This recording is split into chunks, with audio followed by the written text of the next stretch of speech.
Good morning everyone. Let's start third chapter of history. We are on page number 31. We have done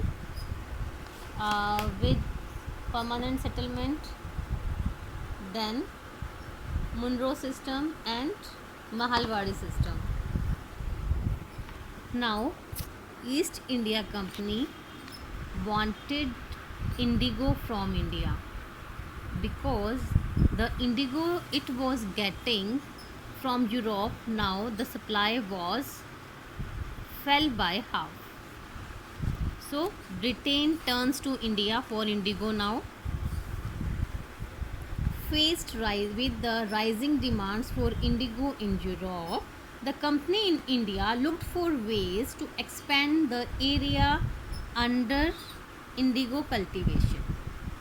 अब जो Europe में Indigo की demand बढ़ रही थी तो कंपनी ने इंडिया में जो है वो तरीके देखे कि किस तरह से इंडिया में जो है इंडिगो को कल्टीवेट किया जा सकता है यूरोप में जो है डिमांड को पूरा करने के लिए. From the last decades of the 18th century indigo cultivation in Bengal expanded rapidly. Last decades of 18th century में जो इंडिगो कल्टीवेशन था बंगाल में वो तेज़ी से एक्सपेंड हुआ and Bengal indigo came to dominate the world market. Bengal में पैदा किया जाने वाला इंडिगो जो है पूरे वर्ल्ड मार्केट को डोमिनेट करने लगा. इन 1788 only about 30% of the Indigo imported into Britain was from India. 1788 में जो ब्रिटेन में जितना इंडिगो इंपोर्ट किया जाता था उसमें से 30% जो था वो इंडिया से जाता था. ठीक है, but by 1810 the proportion had gone up to 95%.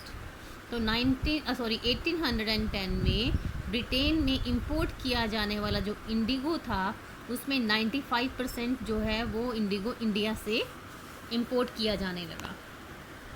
As the indigo trade grew, जैसे ही इंडिगो ट्रेड बढ़ने लगा commercial agents and officials of company began investing in indigo production because they saw a huge profit in this trade. तो जो commercial agents थे, जो company के officials थे, उन्होंने इंडिगो प्रोडक्शन में इन्वेस्ट करना शुरू कर दिया.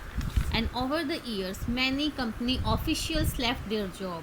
और कुछ सालों के बाद बहुत सारे जो कंपनी के ऑफिसर्स थे उन्होंने अपनी जॉब छोड़ दी so that they can look after their indigo business. Attracted by the prospect of high profits, उनको ये था कि उनको हाई प्रॉफिट होगा इसमें. So numerous sportsman and Englishman जो हैं ये लोग जो हैं इंडिया में आ गए और यहाँ पर आकर प्लांटर्स बन गए. They became planters. Those who had no money, और जिनके पास पैसा नहीं था to produce indigo could get loan, वो लोग लोन ले सकते थे फ्रॉम द कंपनी से and the banks that were coming up at that time. और जो बैंक उस वक्त जो हैं एमर्ज हो रहे थे उनसे वो मनी ले सकते थे, बोरो कर सकते थे money. Now how was indigo cultivated? What was the policy for cultivation of indigo? There were two main systems of indigo cultivation. First is nij and second is ryoti. Ryoti, we know about Ryotwari system, and within the system of niche cultivation में क्या था? The planter produced indigo in lands that he directly control. जो ये planters थे जो Scotland या English man थे जो इंग्लैंड से आए थे उनका डायरेक्ट कंट्रोल था इन लैंड्स पर.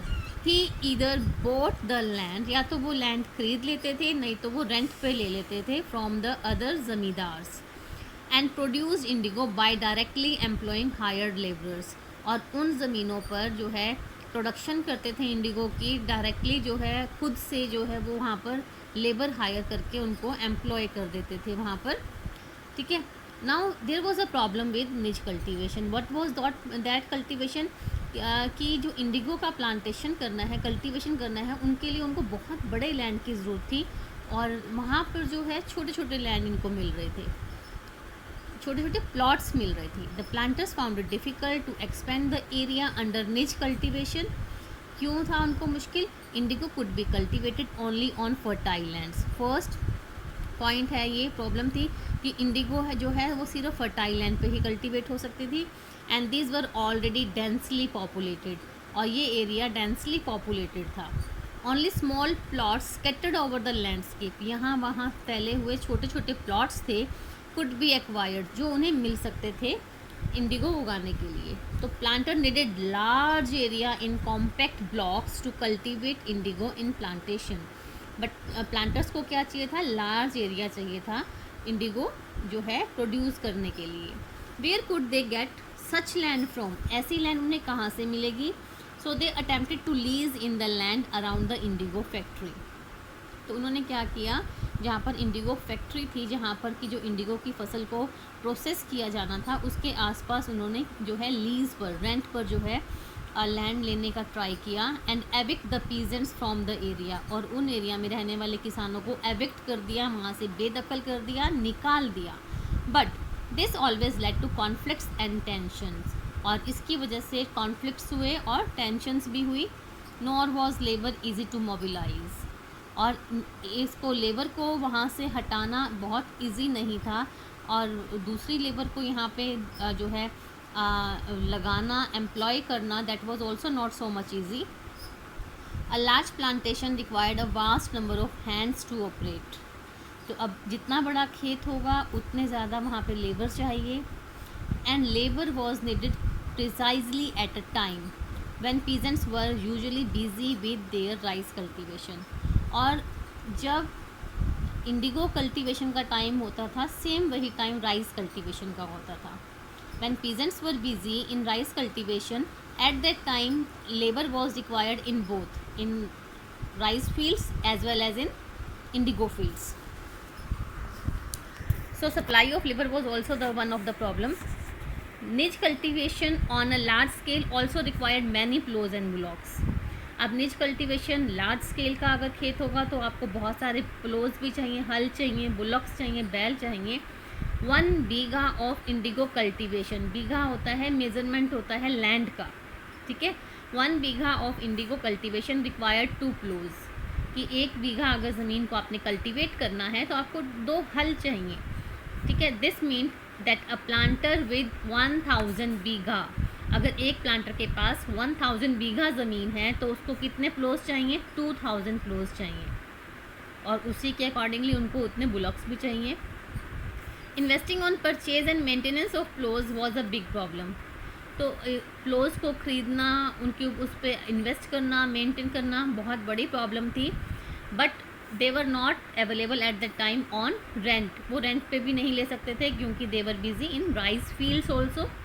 Nor could supplies be easily got from the peasants, peasants से वो लोग ये प्लोज एंड बुलॉक्स नहीं ले सकते थे, since their ploughs and bullocks were busy on their rice fields. Again exactly at the time that the indigo planter needed them, क्योंकि ये वही टाइम था जब राइस कल्टीवेटर्स को भी बुलॉक्स और प्लोज चाहिए, और इंडिगो प्लांटर्स को भी जो है बुलॉक्स और प्लोज चाहिए। Till the late 19th century, planters were therefore reluctant to expand the area under niche cultivation. Less than 25% of land producing indigo was under this system. The rest was under an alternative mode of cultivation, that was Rayoti system. तो late 19th century तक जो planters थे वो reluctant थे कि उनको under निच cultivation अपने एरिया को जो है एक्सपेंड करना था, और less than 25% of the land producing Indigo was under this system. तो इस सिस्टम के अंदर जो है 25% से कम लैंड जो है निज कल्टीवेशन के अंदर थी, और बाकी जो बची हुई लैंड थी वो उन्होंने कैसे कल्टीवेशन किया, under the mode of ryoti system, ठीक है।